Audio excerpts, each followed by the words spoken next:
Good morning, everyone. This is Professor Eckford back with you, and it's really early in the morning, but I'm working hard for you guys, that's for sure. What I'm going to be talking about today is meeting of civilizations and European exploration.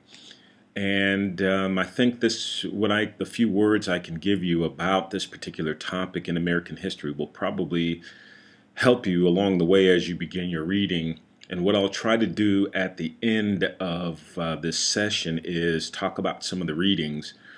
Um, and then if you have any questions, you can, of course, email me or whatever. But let's see if we can get going here. And as you can see, I'm dressed in my sweater here. And,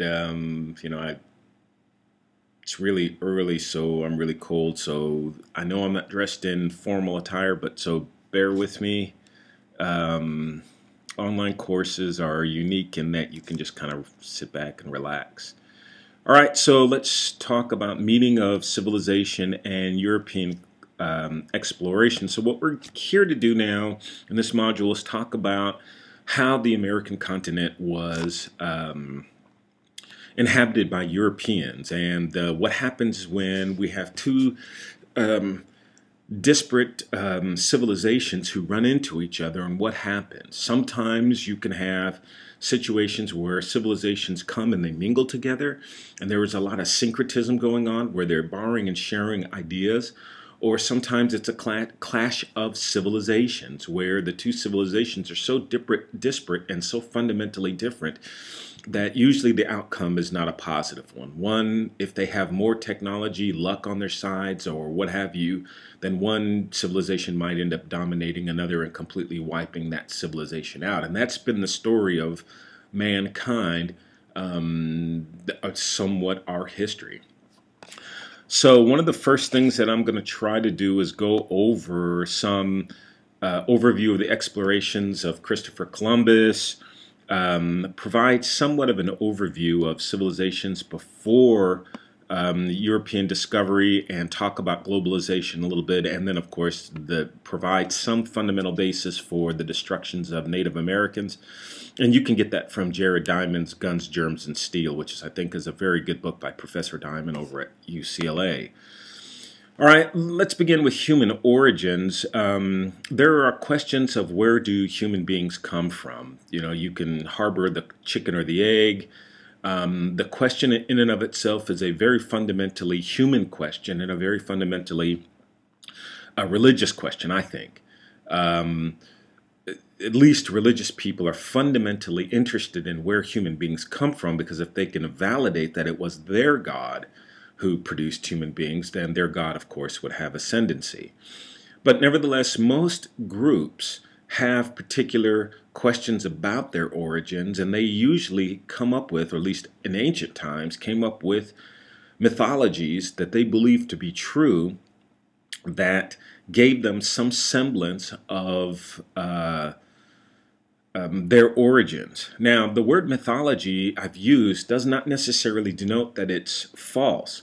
Typically, my definition for mythologies are statements of the world and its parts, particularly nations and other human in-groups, that are believed to be true and acted upon whenever circumstances suggest or common response requires, and connects the individual to the mystic dimension that informs all that is materialistic in the world, and it provides the mystic dimension to why human beings were here on Earth. So fundamentally, mythologies are thought to be not false but true by the people who believe them. So you have to take all mythologies as serious mythologies until the mythology no longer works, or the mythology there are new information that discredits the mythology, and then a new mythology has to be invented. So, for example, there were mythologies that believed that the sun rotated around the earth. Copernicus comes along, and then we realize that the earth rotates around the sun. So those mythologies that have the earth as the center of the universe and everything rotating around the earth had to be changed with this new information. And those mythologies that didn't change die, and the mythologies that did change, well, they survive. But all civilizations, for the most part, ancient ones especially, have creation myths. Those creation myths then run counter or contra to religious or scientific data that refutes those. For example, we have the story of Adam and Eve in the Garden of Eden. We know today that, for example, there could be no heaven, because where would heaven be? We have sent satellites out to the outer reaches of the universe, and some of these satellites have taken 10 to 15, 20 years to get there, longer, some of them. So that we know that if your body, your soul were to migrate towards heaven, at least it's going to take you 20 some odd years just to get to the satellites. To get to Alpha Centauri, it may take you a few, 7 light years to a million light years to get there. So what I'm saying is that we now fundamentally understand through science that the universe is billions of years long in distance, and you would never be able to get to the edges of any stars or any universe, because the science tells us that the universe is so massive. So heaven would then have to be further than that. So it would take you billions of years to get there. So the science, the mythology needs to be keep up to date. Also, historians have been unraveling the mystery of religion, and theologians have been doing that for decades, and we now know that the Garden of Eden was just a mythological story, and it's not a real actual place. We have stories throughout Bibles and other literature that point to these human origins, the floods, etc. But we now know that we're not quite sure where human beings came from. That is the ultimate human mystery. But we do know that human beings came out of Africa and migrated all over the world, extending out from Africa, moving into the Mesopotamian region, then moving out into South Asia, and then into Europe, and then from South Asia, crossing over the Bering Strait, and maybe even in some cases, we even think that these individuals might have even sailed from Africa to disparate parts. We do know that they sailed from South Asia and Mesopotamia region, the Arabian Peninsula, into Australia and to the Malaysian islands, etc. And then people walked from the Bering Strait over until Alaska, and then Native Americans inhabited themselves into North, Central, and South America. Now, when you ask these native people, where did they come from, they have such elaborate stories. Some usually start out with their people emanating out of the water. It usually involves something coming out from the heavens, like chickens scratching dirt and then creating the earth, or fish bellowing out human beings, something to that nature. And those mythologies need to come into accord with the new science. And that's why Native Americans, their people are hurting so much, because the mythologies that sustained them for thousands of years were basically destroyed by Western science, because the mythologies did not keep up with the science. So even Native Americans themselves don't believe, to a degree, a lot of the stories, or they have doubts. Now, with this emergence of human beings moving out of Africa and settling in Mesopotamia, we call a particular period of time about 8,000 years before Christ and about 1,000 years before, we call this time period the Archaic World. And what happened during this time period, as people migrated out of Africa and came into Mesopotamia and they settled into those regions, over time they became sedentary. And when they became sedentary, their diets began to change, because they're obviously not traveling and hunting after game. their diets began to change to be one of more agriculturally oriented. So people could, instead of following the herds, and that's a lot tougher to do to get your food, people could grow crops and supplement the crops that they're growing for the meat that they're not going to be eating because they're no longer chasing after herds. We call this time period the archaic world, and this is the time period where there's a large shift from human beings to eating less protein to eating more vegetable-based and material. Now, a couple things are going to happen when this does. Brain size is going to shrink because human beings need to eat lots of protein. Contrary to what vegetarians tell you, human beings are not herbivores. We don't eat essentially just plants. We are omnivores. We can eat both. But human beings do their best when we eat more protein. Simple way to prove that, go to the Olympics and look at all the countries that eat large amounts of meat.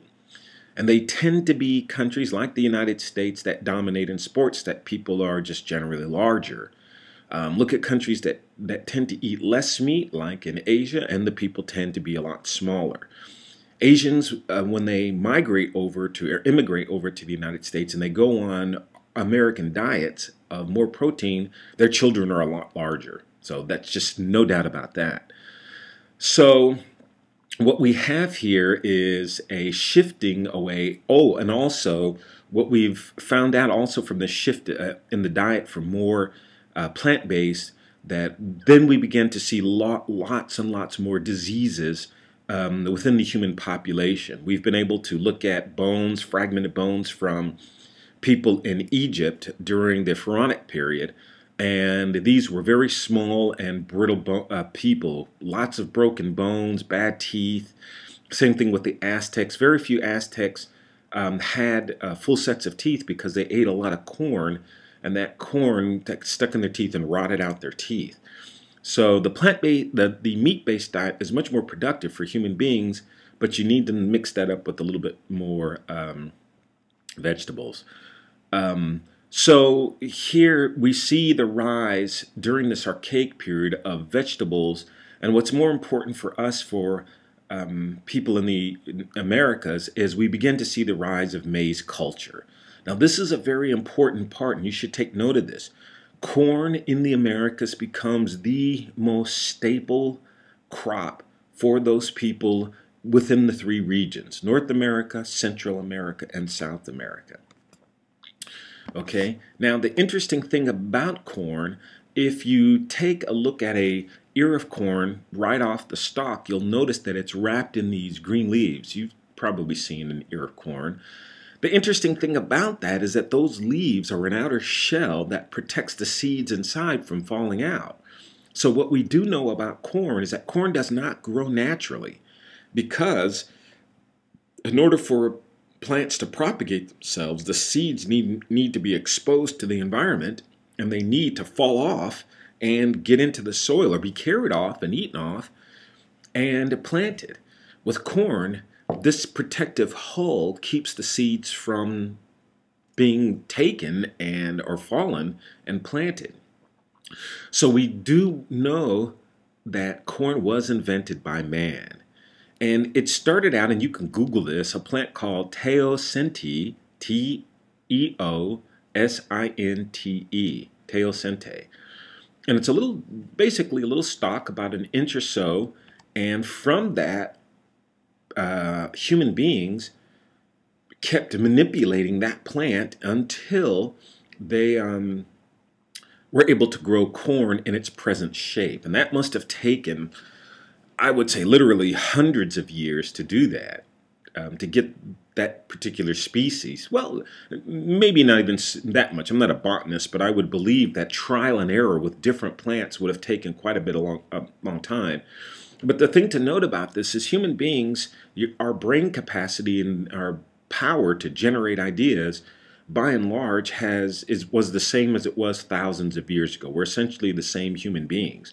So we create great things today like iPhones, iPads. What they created in ancient times was things like corn, pyramids, etc. All right, so corn becomes the staple food in the Americas, and we can see the importance of it by looking at the Aztecs and the Mayans who revered maize. There is a Aztec saying that goes something to the nature of this: Our sustenance suffereth, it lieth weeping. If we should not gather it up, the corn, it would accuse us before our Lord. It would say, O Lord, this vassal picked not up when I lay scattered upon the ground. Punish him, or perhaps we should starve. This is an Aztec mythological statement that was invented to get the Aztec people to ensure that they cultivated maize every year for their own survival. So the reverence of maize and the importance of maize is taught from generation to generation with these mythologies. And so the mythology is saying here that if the Aztecs don't cultivate maize, then they would starve and the gods would be displeased with them. So here, what is fundamentally important about this is understanding that the Aztecs not only just grew maize for their own food and their own survival, but they revered maize because it did keep them alive. The Mayans had a maize god called Yamka, and you can Google that, Yaamkaax. And you can see the god sitting basically and holding a stalk of corn. So maize culture is ultimately important.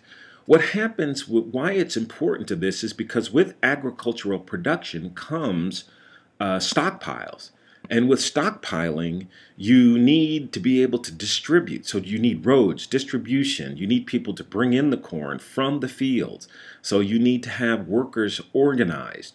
You need to have some type of counting system because you need to know how much corn you have. You need to know when it's time to plant. So you need to have people who understand astronomy, who can read the stars and figure out when it's time to plant. You need people who have just basic understanding of agriculture. So with this, we get somewhat of a division of labor with people growing corn, harvesting corn, bringing it into market, selling corn, distributing corn, counting corn, and then turning corn into staple products, and then trading corn. And then you need to protect the corn that you have. So you get military. You have grain bins, and these grain bins need to be built. So you need laborers, constructors, architects, engineers. And so as you can see from the development of agriculture, you get these large societies divided by people doing many different tasks, all for the maintenance around the growth of food products and stuff for people's maintenance and survivals. And this is one of the ways that civilization is born. So corn drove or helped drive these civilizations into becoming what we would say robust civilizations. Now, in Mesoamerica, there are a couple of civilizations that we're going to look at. We don't have time to look at all of them, but if you're really interested in Mesoamerican society, you should be looking at the different groups. And you can start off with the Olmecs, about 1200 BC to about 400. The Mayas, about 300 to 900 years after the death of Christ. The Toltecs, 900s to the 1100s AD. The Aztecs, around 1100s to 1500s AD. And the Incans, about 1200s to 1500s AD. And so these are the principal groups in those regions, in the Central and South American regions, that are important to us. And we'll talk about Native Americans in North America a little bit later on. But what's important is those groups that we know who lived in the Valley of the Sun, which are the Mayas and the Aztecs. Fundamentally, these two particular groups worshiped the sun, and the sun was central to their religious beliefs. And that's rather easy to understand because it didn't take people very long to understand that if you put a plant in the shade, it'll probably die, and because it's not getting photosynthesis. They didn't know the term photosynthesis or how that worked, but just intuitively, just from trial and error, that if you put a plant out in the sun, that it'll redirect itself. I think that term is called homeostasis. But the plant will actually turn itself towards the sun or do whatever it can to stretch itself into the sun. And you see that into the woods all the time. I'm a pretty fair woodsman myself, so I go out into the woods and I know that there are plants that literally will do that. So they understood that the sun somehow is the giver of life. And of course, you can stand out into the sun on a nice warm day and feel the sun beating on your face, and you automatically know that a little sun is probably good for you, a lot of sun is probably bad. These groups, basically the Mayans and the Aztecs lived around. If you take out a map and Google the Aztecs and the Mayans, it'll show you where they lived in and around Mexico and the area in the Yucatan Peninsula, near, of course, Guatemala, Salvador, Honduras, etc. But that's principally where these two groups are located, and I suggest that you do go to a map so you can better see that. The Maya, perhaps the most brilliant of these classical groups, and of course they had systems of farming, writing, so they were a very sophisticated population. They built stone temples, which would require massive amount of planning, engineering, architecture, and the like. So these massive monument building, and you can find quite a number of these very impressive sites in Belize, quite extraordinary. Now, one of the sites that you could go to and Google is a site called Palenque, Palenqu, and you could see the kind of massive building, and you can see that these civilizations were highly sophisticated civilizations with thousands of people in them. And most of these cities were built to sustain their mythologies and help the people who ran those societies keep things in accord. The Mayans created a numeric system, showing again that they are essentially sophisticated, and they created, and they had to use the number 0, which was a monumental invention by human beings. The Aztecs is another group, and you can find a lot more about the Aztecs by Googling, but they dominated in the 15th, 16th centuries, and they were essentially a Nahua-speaking people. They were essentially a tribe of Mexica that were called Tenochtitlan, and they eventually constituted themselves, organized themselves, and began to dominate all the other native groups in the particular area. The Aztec population was divided into two groups, commoners and the nobility. And so it was a socially stratified civilization. Women, of course, were subordinated to men in these societies, but women typically had rights to things like schooling and others. So it took the United States a long time to begin to educate women, but here for the Aztecs, all children were given proper schooling. The laws in Aztec society were fairly simple but extremely harsh if you broke them. Mutilation and sometimes death, kind of reminiscent of the United States. Slavery was commonly practiced in Aztec civilization, and both religion and the secular society, non-religious society, were inseparable. So there was no such thing as religious, non-religious. In these societies, everything is religious.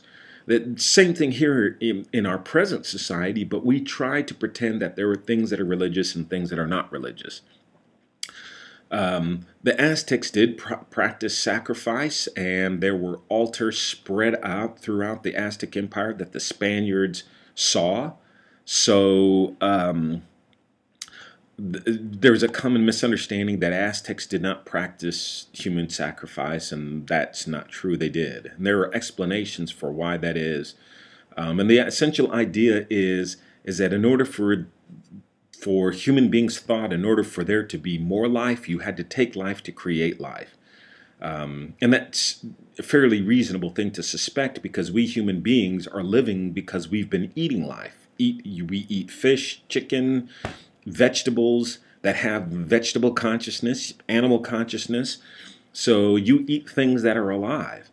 The only group of people that I know that try to make an attempt to not eat anything alive are Jains in India, and they try to eat all dead things, even fruit. They won't pick a fruit, they'll wait till it drops before they eat it, and claiming that once it drops, then it's dead. But for the most part, every human being, in order to live, has to take life, whether it's animal or vegetable. So we can fundamentally understand why they did that. In North America, there were thousands of different groups of Native Americans, and they're too numerous to talk about, but you've heard them, I'm sure, quite a bit. Cherokee, Choctaw, Navajo. These are groups in North America, but literally there were thousands of Native American groups in North America. And like those Native American groups in Central and South America, they had varying characteristics as well. Their height varied. Some, like the Pueblo Indians, were very small. Some, like the Cheyenne and Arapaho, are very tall. They all had distinct creation myths, but we all know that they have DNA that suggests that they all came from Mongolia, and those Mongolians, of course, came from Africa.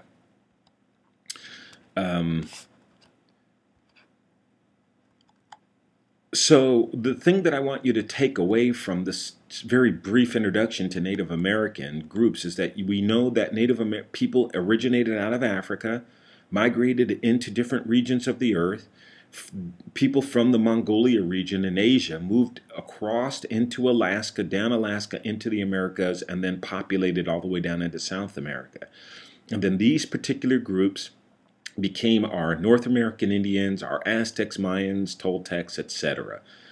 And so these are the people that will primarily have context with Native American or Europeans.